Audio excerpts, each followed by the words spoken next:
আপনি নামাজ না পড়লেও আপনি ঈমানদার, আপনি রোজা না রাখলেও আপনি ঈমানদার, আপনি হজ না করলেও আপনি ঈমানদার, আপনি আপনার মা বাবার খিদমত না করলেও আপনি ঈমানদার। এই যে অনেকেই বলে না, একটা অনেক গ্রামে একটা বাক্য আছে, মানুষ বলে যে নামাজ না পড়লে কি হলো, আমার ঈমান ঠিক আছে। বলে কি বলে না? এই এলাকাতেও বলে। কথা কিন্তু 100% সত্য। আল্লাহ রাব্বুল আলামিন আমাদেরকে সুন্দর একটি সুযোগ করে দিয়েছেন কিছু দ্বীন শিক্ষা করার। এই যে আমরা যারা আসছি, এখানে বসছি, উদ্দেশ্য কি? দ্বীন শিক্ষা করা, কিছু ইলম হাসিল করা। এটাই তো উদ্দেশ্য, না অন্য কোনো উদ্দেশ্য আছে? এই একটাই উদ্দেশ্য। তো যারা দ্বীন শিক্ষা করার জন্য আসে, বাড়ির থেকে বাহির হয়, এদের ফজিলত কি? একটি হাদিসের দ্বারা বোঝা যায়। হযরতে জির বিন হুবাইশ রাহমাতুল্লাহি আলাইহি একজন বহুত বড় মুহাদ্দিস মুফাসসির ছিলেন, তাবিঈ। হযরতে জির বিন হুবাইশ রাহমাতুল্লাহি আলাইহি তিনি কুফা থেকে সফর করে মদিনা মুনাওয়ারায় হযরতে সফওয়ান বিন আসাল রাদিয়াল্লাহু তাআলা তিনার নিকটে পৌঁছলেন। তো হযরতে সফওয়ান তখন হযরতে জিরকে জিজ্ঞাসা করলেন, মা জাআ বিকা ইয়া জির, এ জির তুমি কেন আসছো এখানে?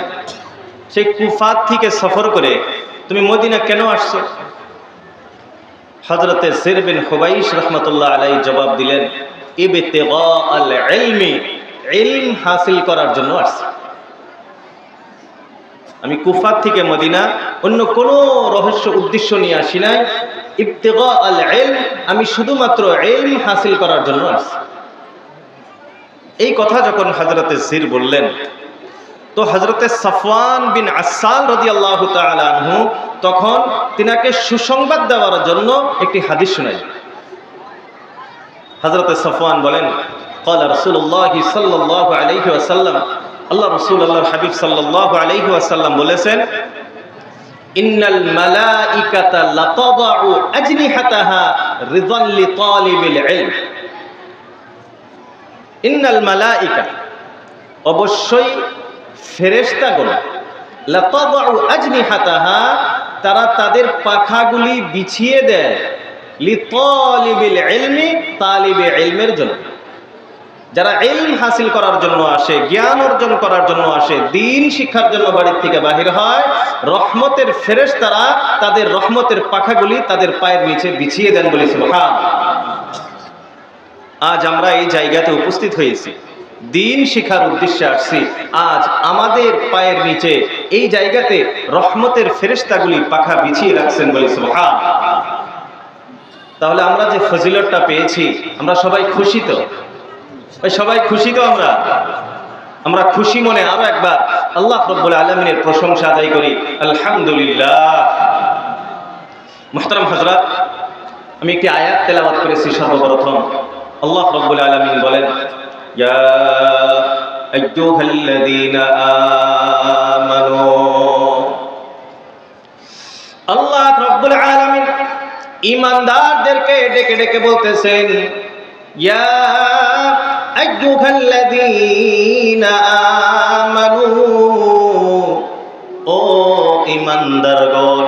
আমরাও তো ঈমানদার। আমরা ঈমানদার তো? নাই বিশ্বাস নাই ভাই? আমরা সবাই ঈমানদার তো? এর ভিতরে সন্দেহ আছে? এর ভিতরে যদি সন্দেহ করি তাহলে তো শেষ।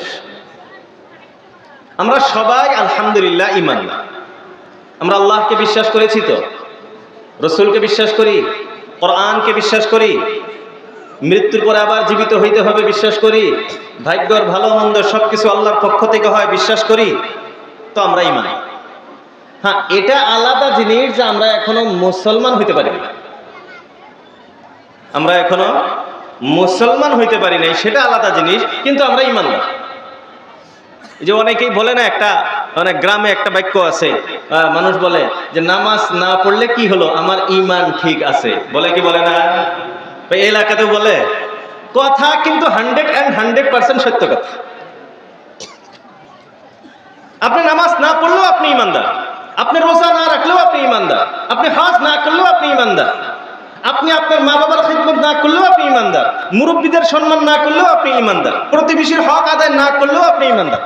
কিন্তু আপনি মুসলমান, আপনি কি না মুসলমান। তো মুসলমান হওয়া আলাদা জিনিস, ইমানদার হওয়া আলাদা জিনিস। ইমান শুধুমাত্র বিশ্বাস, ওই যে বললাম না ইমানে মুফাসসাল যে আছে, মুখস্থ আছে তো সবারই আলহামদুলিল্লাহ। আমানতু বিল্লাহি ওয়া মালাইকাতিহি ওয়া কুতুবিহি ওয়া রুসুলিহি, আছে না? ওয়াল ইয়াউমিল আখির ওয়াল কদরি খাইরিহি ওয়া শাররিহি মিনাল্লাহি তাআলা ওয়াল বা'থি বা'দাল মাউত। এই জিনিস কয়টা যে বিশ্বাস করে সে হলো ইমানদার, কিন্তু সে মুসলমান না।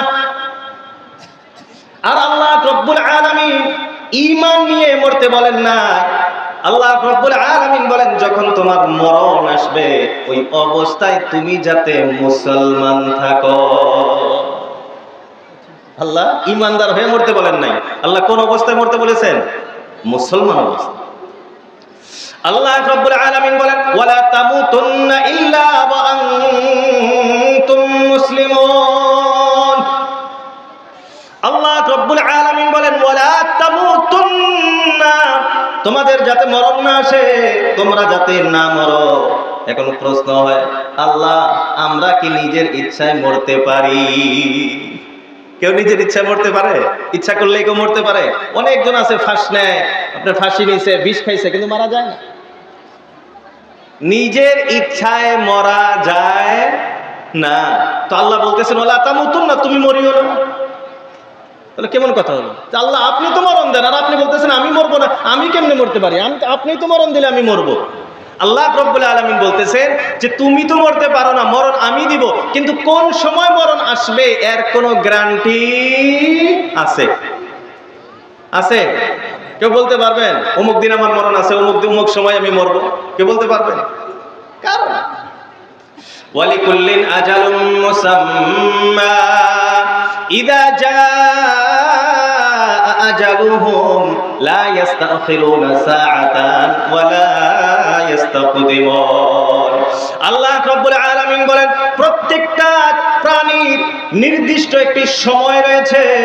ইযা জাআ আজালুহুম, যখন ওই নির্দিষ্ট সময়টা এসে যাবে, লা ইস্তাখিরুনা সাআতান, মুহূর্ত পিছনের দিকেও যাইবে না, ওয়া লা ইস্তাকদিমুন, আর মুহূর্ত সময়টা সম্মুখের দিকেও যাইবে না। যেটা সময় আছে ওই সময় তার মরণটা আসবে। এরা বন্ধুরা আমার, মরণটা শুধুমাত্র নির্ধারিত, সময়টা নির্ধারিত এমনটা নয়।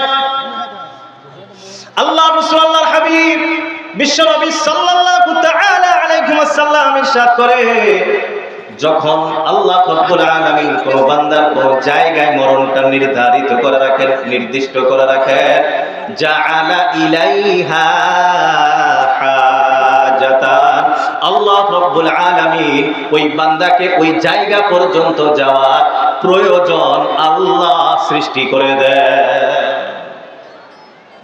সময় নির্ধারিত, জায়গাটাও নির্ধারিত।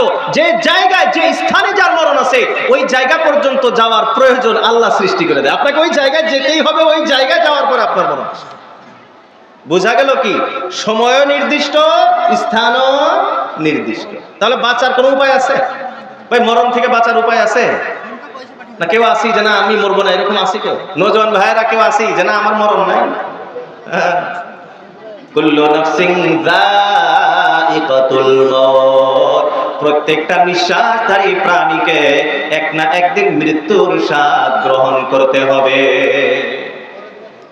এরা বন্ধুরা আমার, বোঝা গেল মরণ আল্লাহ রাব্বুল আলামিন দেন, ইউহয়ী ওয়া ইউমীত। আল্লাহ যখন চায় জীবন দান করে, আবার আল্লাহ রাব্বুল আলামিন যখন চান তার মৃত্যু দান করেন। মৃত্যু আল্লাহ দেন, হায়াত আল্লাহ রাব্বুল আলামিন দেন। তাহলে আল্লাহ কেমনে বলতেছেন তুমি মরবা না? ব্যাখ্যা হলো মরণ যে কোনো সময় আমার আপনার কাছে আসতে পারে। ইল্লা ওয়া আনতুম মুসলিমুন, যখনই যে অবস্থায় যে সময় আমার কাছে মরণটা আসবে, ইল্লা ওয়া আনতুম মুসলিমুন, ওই অবস্থায় যাতে আমি মুসলমান থাকি। মরণের সময় নির্দিষ্ট, কিন্তু আমার আপনার জানা নাই। এই জন্য আল্লাহ বললেন যে কোনো মুহূর্তে তোমার মরণ আসুক, তার মানে সর্বদা তুমি মুসলমান থাকতে হবে। এখন ইসলাম কি, মুসলমান কি? বলে নামাজ পড়ার নাম মুসলমান, রোজা রাখার নাম মুসলমান, হজ যাকাতের নাম মুসলমান, মা বাবার খেদমতের নাম মুসলমান, প্রতিবেশীর হক আদায় করার নাম মুসলমান, আত্মীয় স্বজনের হক আদায় করার নাম মুসলমান, মুরব্বীদের সম্মান করার নাম মুসলমান, ছোটদের স্নেহ করার নাম মুসলমান, এ টু জেড সব মুসলমান। তো আল্লাহ রাব্বুল আলামিন বলতেছে তুমি যখন মরবা তখন তুমি কি থাকবা? মুসলমান থাকতে হবে। আমরা সবাই মুসলমান হয়ে থাকার চেষ্টা করবো তো ইনশাআল্লাহ। আল্লাহ তৌফিক দান করুন, সবাই বলি আমিন। তো মুহতারাম দোস্ত আজিজও বলতেছিলাম যে আল্লাহ আমাদেরকে ডাকতেছেন, ইয়া আইয়ুহাল্লাযীনা আমানু, আল্লাহ ঈমানদারদেরকে ডাকলেন। আমরা অবশ্যই ঈমানদার, যদিও মুসলমান হইতে পারি নাই, কিন্তু আমরা সবাই ঈমানদার। তো আমরা যখন ঈমানদার, তো আল্লাহ আমাদেরকেই ডাকতেছেন। আমরা ঈমানদার, তো আল্লাহ আমাদেরকেই ডাকতেছেন। এখন আল্লাহ কি বলে? ইয়া আইয়ুহাল্লাযীনা আমানু, আল্লাহ রাব্বুল আলামিন আমাকে আপনাকে ডাকতেছেন, ও ঈমানদারগণ, ও আনফুসাকুম, নিজেকে বাঁচাও, নিজেকে বাঁচাও, ওয়া আহলিকুম, নিজের পরিবারের লোকজনকে বাঁচাও। কোথায় থেকে বাঁচাইবা? আল্লাহ বলেন নার, জাহান্নামের আগুন থেকে বাঁচাও। আল্লাহ রাব্বুল আলামিন প্রত্যেকজন ঈমানদারদেরকে বলতেছেন নিজে এবং নিজের পরিবারকে জাহান্নাম থেকে বাঁচাও। এরে বন্ধুরা আমার, এখন আপনাদের কাছে আমার একটি ছোট্ট প্রশ্ন, এই পৃথিবীতে কোন মানুষ কাউকে কি জাহান্নাম থেকে বাঁচাইতে পারে? কেউ কাউকে জাহান্নাম থেকে বাঁচাইতে পারে? এই ক্ষমতা কারো আছে?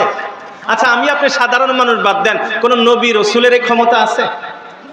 আখেরি নবী, সবচেয়ে বড় সমস্ত নবীদের সর্দার হযরত মুহাম্মদুর রাসূলুল্লাহ সাল্লাল্লাহু আলাইহি ওয়াসাল্লাম, তিনার কি ক্ষমতা আছে? ভাই আছে? নাই। কারো এই ক্ষমতা নাই যে কাউকে জাহান্নাম থেকে বাঁচাইতে পারে। এই পৃথিবীতে যদি কোনো মানুষকে জাহান্নাম থেকে বাঁচানোর মতো ক্ষমতা দেওয়া হইতো, তাহলে পৃথিবীতে শুধু একজন মানুষই আছে তাকে ক্ষমতা দেওয়া হইতো। তিনি হলেন আকায়ে নামদার, তাজদারি মদিনা, হযরত মুহাম্মদুর রাসূলুল্লাহ সাল্লাল্লাহু। যদি দেওয়া হইতো তো হযরত রাসূলুল্লাহ সাল্লাল্লাহু আলাইহি ওয়াসাল্লামকে দেওয়া হইতো, উনাকেও দেওয়া হয় নাই।